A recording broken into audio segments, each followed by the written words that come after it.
Good afternoon. Jason here, Birchfield Family Farm, Oxford, Ohio. Chilly day here, especially morning last night. I think I heard we hit -5.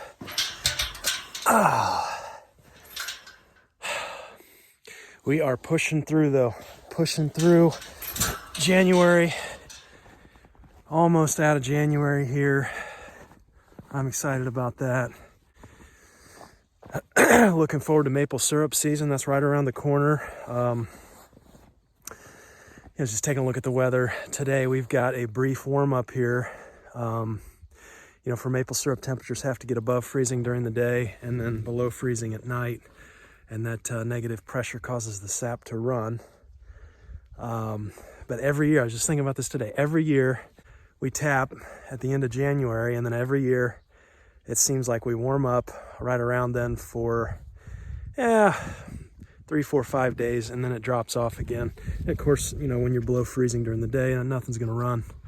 And with tapping too early, you run that risk that your holes in the tree will heal up. You want them to do that eventually, but not too quickly, because then your season's done. So there's kind of a balance there. So not real sure this year.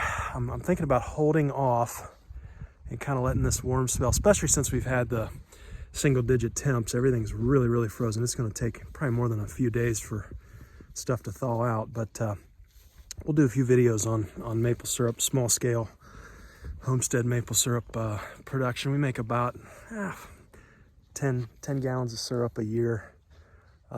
So we're very small, but that's one of the enterprises that has done really well on the farm since we've started doing that. Not a whole lot of overhead, so we'll go over that. I thought today, did a video from back in October. I've been talking about wanting try and find other ways to get some energy to the flurred grass-fed, and doing that this time of year, trying to find another way to put on at least maintain some body condition with these guys through the winter. And we experimented with something called sorghum, sweet drip sorghum, and I did some videos on that back in October. I thought with things being so frozen and bleak here, it's nice to see something green. So I'll run these videos for you here, and really thinking hard about doing a bigger patch of that sorghum. Maybe some ensiling would be good for us for next year. So got any ideas on that, or it sparks anything, leave a comment. Enjoy the video on sorghum from October. If you hang around us long here on the farm, you will inevitably hear us talk about the seed economy. And the seed to a farmer is very important. It's not just important to farmers, but it's the basis, when you think about it, for all life around us.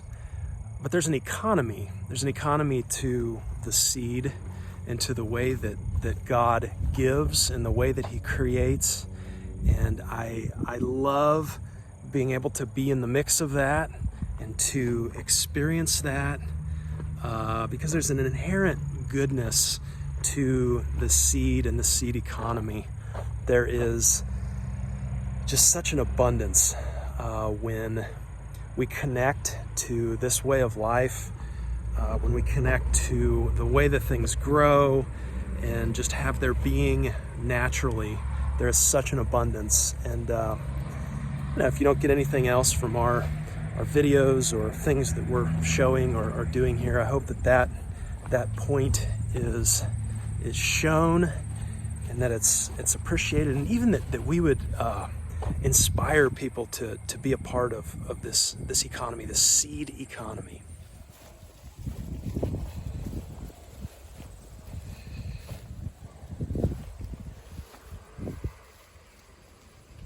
I think I've mentioned before that this year we decided to do just a purely experimental little, very micro patch of sorghum. This is sweet drop sorghum.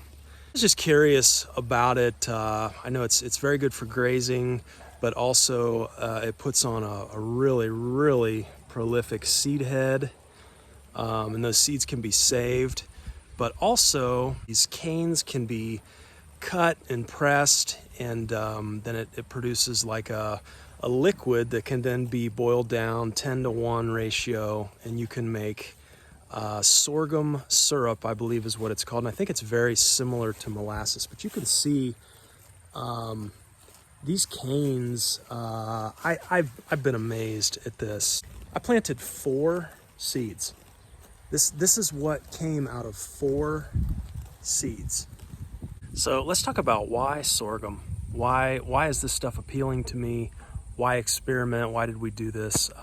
I like sorghum for 2 primary reasons. Number one, these seed heads, and you can see. I mean, this was one seed that produced this type of a seed head, and that's just amazing. These seeds, as far as I know, they don't need to stratify, so they can just be dried, and then you're good to store them away and use them for next year. So the seed is viable. You're able to save it and create a closed loop kind of a system. The second reason is the entire plant is usable, and many of the parts of the plant have multiple uses. For instance, the leaves. These leaves can be stripped off, okay, pulled off, and fed straight to livestock. And look at that. They just love them. Totally love them. So the leaves are edible. We could ensile those if we needed to, but the leaves are pulled off. The stalks are cut and pressed, and then you can make a molasses type of sorghum syrup.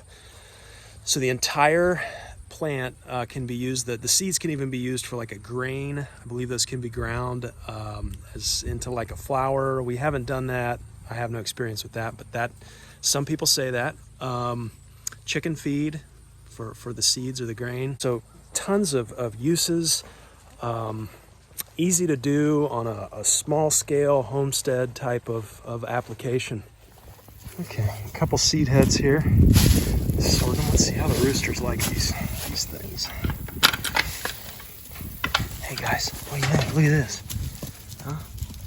Oh yeah. Oh yeah. They're fighting over it. One of the other major advantages to sorghum is that it is drought tolerant. We noticed it was way more drought tolerant this year than our sweet corn. So it can definitely do very well in dry spells. So they say on these seed heads, you know when to harvest when the fingernail can no longer dent the seed. So the seed is hard, and I think it looks like we're there. Also, they turn like a reddish color like these are. And so to harvest these, I'm just gonna take a pair of snips here, and we're just gonna cut the seed head off. Show me what you got. All right. Okay, so we measured out these seeds, counted the seeds. Obviously, we didn't count every seed. We did a sample size, and then just counted the number of samples that we had. But these numbers, these numbers are insane. So we used 4 seeds to grow the sorghum this year. 4 seeds, and we just harvested about 20,000 seeds. Now, talk about a return on your investment. We would be looking at something like 499,900% return on your investment. That's not even annualized. We would, we grew this and harvested it in about 4 months. But 500,000% return on investment. What do you think, sheep? Pretty incredible. Let's see how the rams like these sorghum leaves here. Come here, Fritzy. Come here. Come here.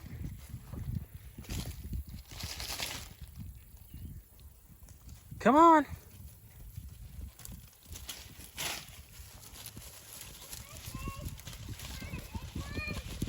Oh, they're loving them. Hey, check it out. They're loving them. Throw it to them. Don't touch the fence. Look at that. What do you think, Fritzy?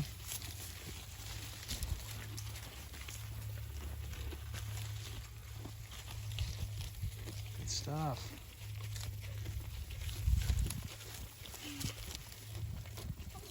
All right. Let's see what cattle think of this stuff. Hey guys, check it out. Huh? Try it? What do you think? Oh yeah. That ain't gonna last long.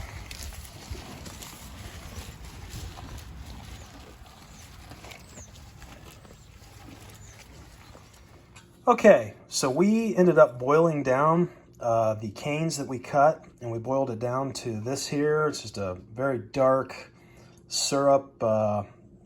Looks like molasses. Not quite as thick.